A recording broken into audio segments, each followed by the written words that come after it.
Hello guys, आज हम जिस मूवी की एक्सप्लेनेशन करने वाले हैं इसका नाम है जंगल क्रूज। मूवी के तमाम सीन बहुत ही ज़्यादा अमेजिंग है और बहुत ही ज़बरदस्त मूवी है, तो इसे एंड तक ज़रूर देखिएगा। लेकिन मूवी स्टार्ट करने से पहले एक छोटी सी रिक्वेस्ट है, अगर आप नए हैं और आपने अभी तक मेरे चैनल को सब्सक्राइब नहीं किया तो जल्दी से सब्सक्राइब कर लें। चले आए मूवी स्टार्ट करते हैं। मूवी के स्टार्ट में हमें एक स्पेनिश एक्सप्लोरर अगोरा को देखते हैं जो कि अपने कुछ साथियों के साथ अमेज़न के जंगलों में जादुई दरख्त ट्री ऑफ लाइफ को ढूंढ रहा होता है। ट्री ऑफ लाइफ एक ऐसा दरख्त होता है जो किसी भी बीमारी, बददुआ, मौत को खत्म कर सकता है और इसे आज तक कोई भी ढूंढ नहीं पाया था। अमेज़न का जंगल बहुत ही खतरनाक जंगल है, इसलिए अगोरा और उसके बहुत से साथी मारे गए, लेकिन तब भी वहाँ के कुछ लोगों ने उन्हें बचा लिया। लेकिन बजाय कि अगोरा और उसके साथी वहाँ के रिहायशी लोगों के एहसानमंद होते, उन्होंने देखा कि कबीले के सरदार के पास एरो हेड है, यानी ट्री ऑफ लाइफ का लोकेशन इन्होंने जबरदस्ती छीनना चाहा। ना देने पर इन्होंने कबीले को आग लगा दी, जिसकी वजह से कबीले के सरदार ने अगोरा और इसके साथियों को एक बदुआ दी कि वो भी कभी सुकून नहीं पाएंगे और इस जगह की हदूद से बाहर भी नहीं जा सकते। अब कहानी 300 साल के बाद आती है 1906 में लंदन में, जहां हम एक रूम में डॉक्टर लिली और इसके भाई मैक को देखते हैं जो कि रॉयल सोसाइटी ऑफ एक्सप्लोरर के सामने एक स्पीच कर रहा होता है। वो ट्री ऑफ लाइफ के बारे में इंफॉर्मेशन दे रहा होता है। वो इन्हें एक मैप दिखाता है जो कि इनके फादर ने इन्हें दिया था। मैक कहता है कि ट्री ऑफ लाइफ बहुत ही पावरफुल ट्री है, इसके हेल्प से हम मेडिकल की दुनिया में बहुत ही ज़्यादा चेंज लेकर आ सकते हैं। जितनी भी बीमारियां हैं वो सब ठीक हो सकती हैं और वार में जख्मी सोल्जर्स की भी मदद हो सकती है। इसलिए इन्हें ट्री तक पहुंचने के लिए म्यूजियम में पड़ा एरोहेड चाहिए, लेकिन वो लोग लिली और मैक की रिक्वेस्ट को खारिज कर देते हैं क्योंकि इनका मानना था ट्री ऑफ लाइफ जैसी कोई भी चीज दुनिया में नहीं होती। ये सुनते ही लिली छुपकर खामोशी से पीछे की तरफ म्यूजियम में जाती है जहाँ एरोहेड पड़ा था। रास्ते में इसकी मुलाकात जर्मन प्रिंस से होती है। वो इसे भी चकमा देकर म्यूजियम में पहुंचती है और वहां एक बॉक्स में रखा हुआ एरोहेड चुरा लेती है। वो अभी वहां से भाग रही थी कि सबको पता चल जाता है कि इसने एरोहेड चुरा लिया है। वो लोगों को रोकने की बहुत कोशिश करती है, लेकिन लिली एरोहेड अपने भाई मैक की मदद से लेकर भाग जाती है। ये सब देखकर प्रिंस को बहुत गुस्सा आता है क्योंकि वो भी वहां एरोहेड लेने के लिए आया था। अब लिली और मैक अमेज़न के जंगलों में जाने की जर्नी शुरू करते हैं। मूवी का सीन अमेज़न के रिवर में एक शिप पर शिफ्ट होता है जहां एक आदमी फ्रैंक नजर आता है जो कि एक गाइड था। वो अपने कस्टमर्स को रिवर घुमाने लेकर आया करता था, लेकिन अक्सर वो कस्टमर्स को अमेज़न की झूठियां कहानियां सुनाता था। अगर कहीं इन्हें जंगली लोग दिखाई देते तो वो कहता ये लोग बहुत खतरनाक हैं, हमला कर देते हैं। और अगर लोग बोट को फास्ट चलाने के लिए कहते तो वो एक्स्ट्रा पैसे चार्ज करता। जब फ्रैंक किनारे आता है तो एक आदमी जिसका नाम टॉम होता है, वो एक बिजनेसमैन भी था, ज़बरदस्ती फ्रैंक से इसकी बोट की चाबी छीन लेता है क्योंकि फ्रैंक ने इससे काफ़ी पैसे उधारे लिए थे। और फिर टॉम और वो चाबी अपने ऑफिस में छुपा देता है और खुद वहां से चला जाता है। अब यहाँ हम लिली और मैक को इसी स्टेशन पर उतरते देखते हैं और वो सीधा टॉम के ऑफिस में चले जाते हैं क्योंकि वो एक गाइड को ढूंढ रहे होते हैं जो इन्हें ट्री ऑफ लाइफ तक पहुंचा सके। लेकिन ऑफिस के अंदर फ्रैंक होता है जो कि वहां अपनी कीज चुराने के लिए आया था। तो तब ही ऑफिस के बाहर से लिली उसे टॉम समझकर बोर्ड और गाइड की मांग करती है। जब फ्रैंक नया कस्टमर देखता है तो वो टॉम बनकर कहता है कि वो ये काम कर सकता है, लेकिन एक मसला ये है कि मेरे बोर्ड की चाबी सामने पड़े बॉक्स के अंदर बंद है। तो लिली, जो कि कोई भी लॉक खोलने में माहिर थी, एक ही झटके में बॉक्स खोलकर इसे की दे देती है और फिर वो दोनों पैसे की बात करने के लिए नीचे आते हैं। लेकिन तभी वहाँ मैक असली टॉम को लेकर वहाँ आ जाता है। ये देख लिली समझ जाती है कि ये आदमी टॉम नहीं है और इस पर बहुत गुस्सा करती है। लेकिन फ्रैंक कहता है कि तुम अकेले इस जंगल में नहीं जा सकते, ये बहुत ही खतरनाक जंगल है, तुम लोगों को एक बहादुर इंसान की जरूरत पड़ेगी। बेशक मुझे पैसे कम दे दो पर मुझे ही साथ लेकर जाओ। अभी वो ये बातें कर रहे थे कि अचानक से वहाँ एक टाइगर आ जाता है और वो टॉम पर हमला कर देता है, लेकिन फ्रैंक बड़ी बहादुरी से उसे रोकता है और इसे एक मीट का टुकड़ा देकर भगा देता है। ये देख लिली फ्रैंक के साथ चलने के लिए तैयार हो जाती है। वो इसे सौदा पक्का करती है, बोर्ड में सामान रखवाने के लिए चली जाती है और तब ही हमें पता चलता है कि ये टाइगर दरअसल फ्रैंक का ही पालतू था। अभी यहाँ लिली जब सामान रखवा रही होती है तो अचानक से कुछ लोग हमला कर देते हैं और एक आदमी लिली को एक केज में बंद कर देता है। लिली केज का लॉक खोलने लग जाती है। बोर्ड पर फ्रैंक और मैक जब लिली को ढूंढ रहे होते हैं तो प्रिंस के लोग इन पर हमला कर देते हैं। ये देख फ्रैंक मैक को लेकर अपनी बोट पर चला जाता है। लिली भी केज से बाहर आ जाती है और वो लोगों से बहुत फाइट करती है। फ्रैंक भी वहां पहुंच जाता है। वो बोट को किनारे लगाकर फाइट करता है और लिली को बचा लेता है। अब फ्रैंक बोट तक तेजी से पहुंचता है और लिली, जिसे के पानी से डर लगता है, रस्सी से स्लाइड होकर बोट तक पहुंचती है। फ्रैंक लिली से पूछता है कि तुम पर किन लोगों ने हमला किया था, लेकिन लिली कहती है कि मुझे नहीं पता। अब हम इस आदमी को देखते हैं जिसने लिली को किडनैप किया था। वो दरअसल एरोहेड लेने के लिए आया था और वो आदमी कोई और नहीं, प्रिंस का ही आदमी था, जो कि छुपकर सबमरीन में लिली पर नज़र रखे हुए थे। क्योंकि अब प्रिंस का प्लान तो कैंसिल हो चुका था, तो वो प्रिंस अपनी सबमरीन को बाहर लेकर आता है और फ्रैंक की बोट पर गोलियां, धमाके और मिसाइल छोड़ता है। लेकिन फ्रैंक बड़ी चालाकी से वहां से बचते हुए निकल जाता है। अब हम लिली को देखते हैं जो कि कैमरा निकालकर सारा सफ़र रिकॉर्ड करने लग जाती है। इस ज़माने में कैमरा एक नई इजाद था, तो फ्रैंक उसे देखकर बहुत खुश होता है। वो लिली की काफ़ी सारी तस्वीरें भी बनाता है। अभी वो सफ़र करते करते एक ऐसी जगह पर आते हैं जहाँ पर दो रास्ते होते हैं। फ्रैंक कहता है कि लेफ़्ट का सफ़र ठीक रहेगा क्योंकि राइट में काफ़ी सारे खतरे हैं, लेकिन लिली इसकी बात नहीं मानती और इन्हें राइट की तरफ जाना पड़ता है। कुछ घंटों बाद शाम हो जाती है, तो वो एक जगह बोट रोककर स्टे करते हैं। रात खाने के लिए फ्रैंक कुछ मछलियां पकड़ता है। मैक सोने के लिए बोट के निचले हिस्से में चला जाता है। ऊपर फ्रैंक अपना गिटार बजा रहा होता है और लिली एक स्केच बना रही होती है।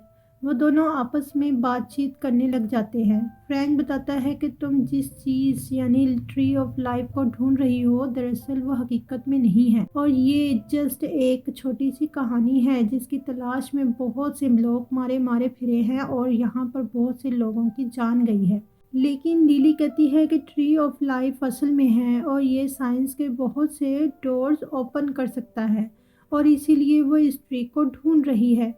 नीचे मैक जब सोने की तैयारी कर रहा होता है तो तब वहाँ टाइगर अपनी केज से बाहर निकल आता है और इसीलिए डरते हुए मैक ऊपर आ जाता है और इसके पीछे पीछे टाइगर भी आ जाता है। ये देख लिली सब जान जाती है कि ये टाइगर फ्रैंक का ही पेट है और इसका नाम एप्रोक्सिमा होता है और फ्रैंक ने जानबूझकर इसे उस दिन क्लब में भेजा था। ये सब देखकर लिली कहती है कि फ्रैंक एक नंबर का झूठा आदमी है और वो अब इस पर ट्रस्ट नहीं करती। ये कहकर वो भी गुस्से में चली जाती है। दूसरी तरफ हम देखते हैं कि जर्मन प्रिंस से अपने कुछ साथियों के साथ जंगल के सेंटर में पहुंचता है, एक केव में, जहां अगोरा और इसके साथी कैद थे। अगोरा और इसके साथियों का जिस्म बददुआ से पत्थर बन गया था और इस वजह से इन पर सांप, कीड़े और शहद की मक्खियों के छत्ते थे। फिर प्रिंस एक बोतल को खोलता है और इसमें से नदी के पानी की कुछ बूंदों को अगोरा और इसके साथियों पर डालता है और तब अचानक से वो मुर्दे जिंदा हो जाते हैं और उनके जिस्म से दो सांप बाहर आ जाते हैं।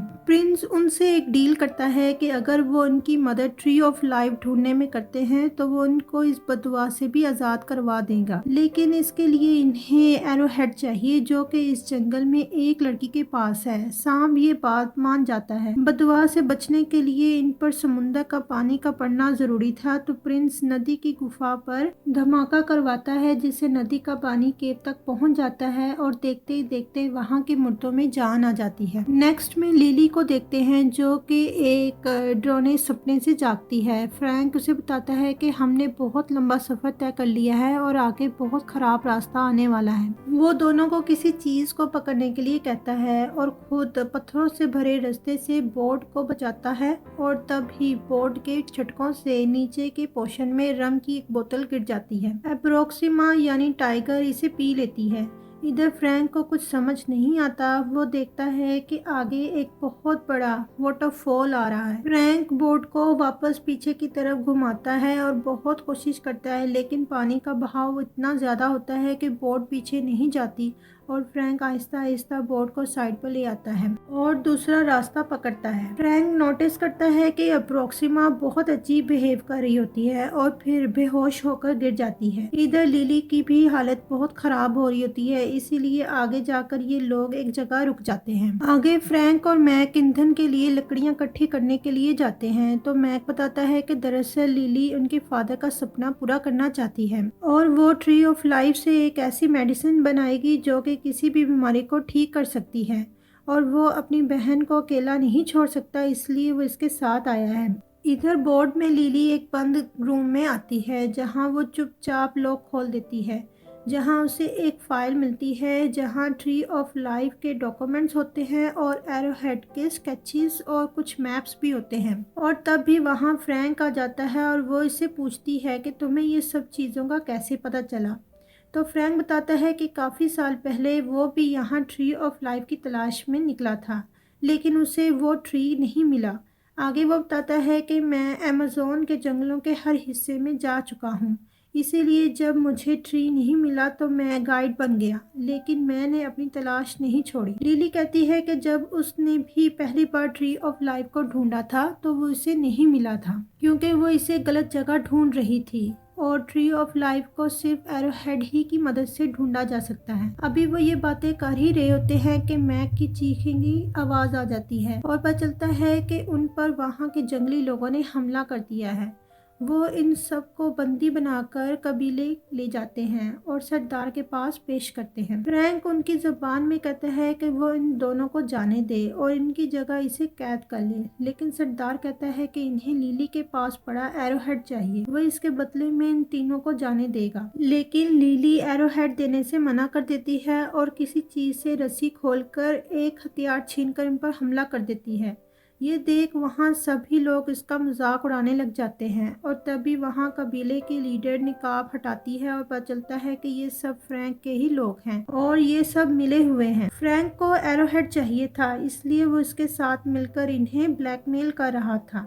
ये सुन लिली को बहुत गुस्सा आता है, वो फ्रैंक को एक पंच मारकर चली जाती है। लीडर सैम इन्हें एरोहेड पढ़कर बताती है जो कि इनकी ज़बान में लिखा होता है कि इन्हें tree of life heart of serpent में मिलेगा और ट्री तभी ब्लूम करता है जब टीयर ऑफ मून होते हैं, यानी चांद की 14वीं रात, जब चांद फुल शाइन करेगा और इसकी रोशनी इस ट्री पर पड़ेगी तो तब वो ट्री रोशन होगा और अगले 2 दिन बाद ही वो रात आने वाली है। लिली मैप से हार्ट ऑफ सरपेंट का रास्ता ढूंढ लेती है। अब लिली डिसाइड करती है कि वो अगले ही दिन वहां जाने के लिए रवाना होगी, लेकिन फ्रैंक कहता है कि तुम मेरी मदद के बगैर वहां जिंदा नहीं जा सकते।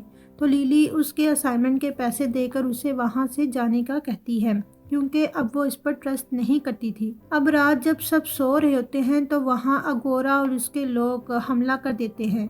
किसी के मुंह से सांप आ रहे होते हैं तो किसी के गिर्द शहद की मक्खियां घूम रही होती हैं तो किसी का पूरा जिस्म ही पेड़ की जड़ें होती हैं। वो कबीले के लोगों को मार ही रहे होते हैं कि तभी वहाँ लिली आ जाती है, वो इसे भी पकड़ लेते हैं। फ्रैंक लड़ने के लिए वहां आता है तो तभी लिली जान बचाकर वहां से भाग जाती है। फ्रैंक जब लड़ रहा होता है तो तभी वहां अगोरा का एक आदमी लिली को पकड़ लेता है। वो इससे एरोहेड छीनकर सब भागने लगते हैं। ये देख फ्रैंक अगोरा से लड़ने लग जाता है और इससे एरोहेड छीन लेता है, लेकिन तभी अगोरा एक तलवार फ्रैंक के अंदर घुसा देता है और फ्रैंक पेड़ के नीचे से गिर जाता है। लेकिन लिली को देख वो एरोहेड इसकी तरफ फेंक देता है। ये देख लिली बहुत उदास हो जाती है तो तब कबीले के सरदार बताती है कि इसे नदी से बहुत दूर जाना होगा ताकि अगोरा और उसके लोग इसका पीछा ना कर सके। लेकिन अगोरा के लोग वहां आ जाते हैं, वो लिली को पकड़ लेते हैं, लेकिन वो जगह क्योंकि नदी से दूर होती है इसलिए वो वापस पीछे खींचे चले जाते हैं। यहाँ अगोरा अपनी मक्खियों की मदद से प्रिंस को इस जगह का लोकेशन भेजता है।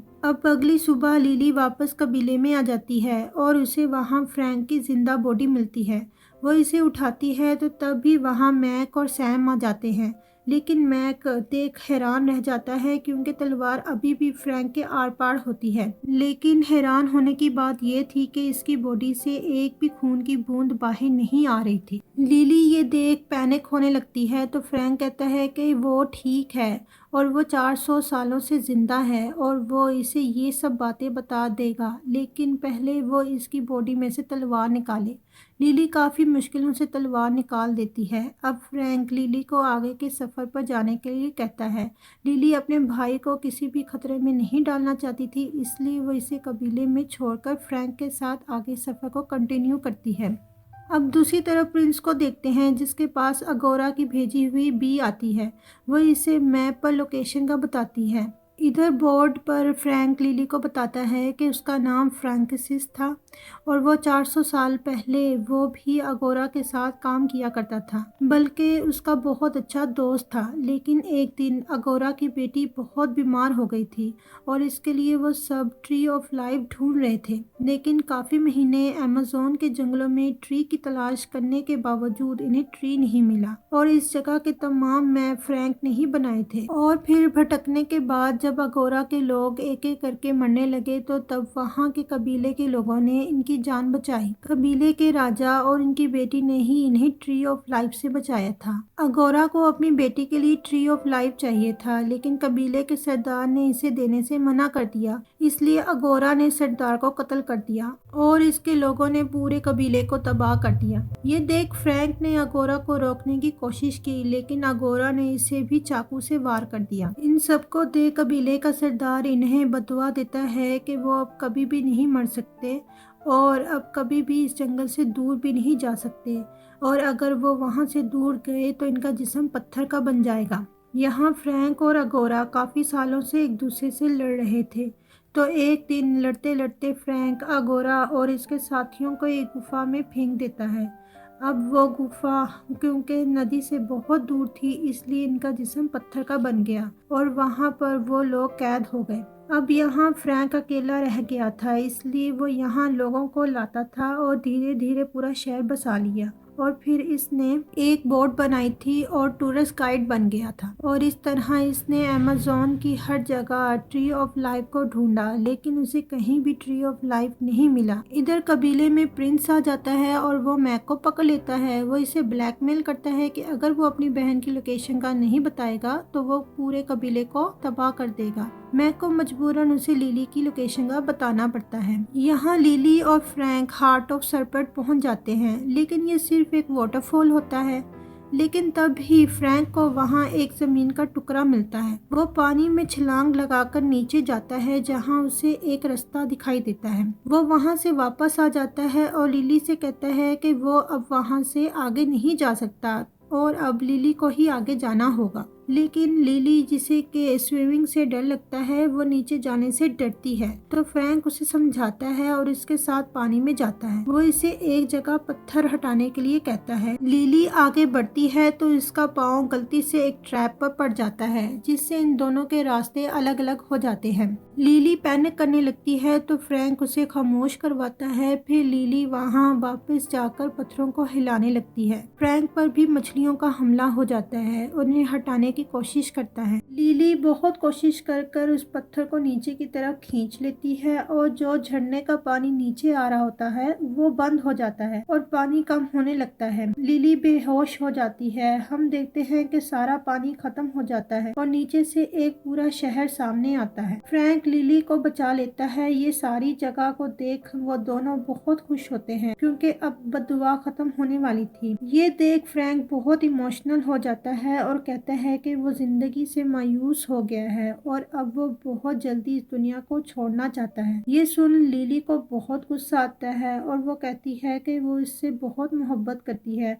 वो चाहती है कि वो दोनों अब हमेशा के लिए साथ रहें। लेकिन तब तक वहाँ पर प्रिंस आ जाता है अपनी सबमरीन लेकर। प्रिंस लिली को धमकी देता है कि अगर वो इसे एरोहेड नहीं देगी तो वो मैक को मार देगा। लिली एरोहेड उसे दे देती है। फिर सब फ्रैंक की शिप में सवार होकर आगे बढ़ते हैं। लेकिन आगे वो देखते हैं कि एक बहुत बड़ा सूखा दरख्त था जिस पर चांद की रोशनी पड़ रही थी, लेकिन इसके बावजूद वहाँ कुछ भी नहीं हो रहा था। प्रिंस समझ आता है कि यहाँ पर एक पजल है। वो फ्रैंक और लिली को इसे सॉल्व करने के लिए कहता है। फ्रैंक मान जाता है लेकिन वो प्रिंस से एक पत्ता लेने की मांग करता है तो वो भी मान जाता है। फिर वो फ्रैंक और लिली को आगे लेकर बढ़ता है। यहाँ इन्हें एक बड़ा पत्थर नजर आता है जिस पर एरोहेड की एक जगह दिखती है, लेकिन उसे वहाँ लगाने के बावजूद कुछ भी नहीं हो रहा था। तो लिली को एक और खाली जगह नजर आती है। लिली एरोहेड को तोड़कर इसमें से एक स्टोन निकालती है और इस खाली जगह पर लगाती है और फ्रैंक वापस एरोहेड को उसकी जगह पर लगाता है।